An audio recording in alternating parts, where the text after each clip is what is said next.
Shemai, I'm Tammie, and I went on the 2024 Climate Cymru Green Tour, and no one prepared me for how it would change me. And I know that sounds dramatic, but listen. First reason, the staff and volunteers, really friendly and nice, a really diverse group where I got to learn so many new perspectives, and I would 100% go on another tour with those guys again. Like, such a lovely team.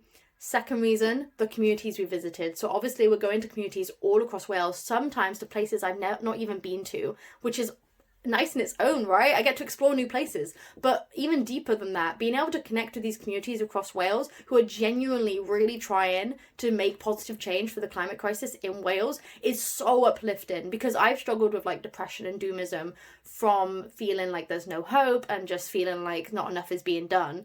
But actually seeing and visiting these communities enabled me to feel more hopeful and uplifted, and has actually inspired my own project Nature of Anata because of Climate Cymru, and they've been heavily evolved with my project because of this. So yeah, absolutely awesome green tour. It is definitely something I would recommend.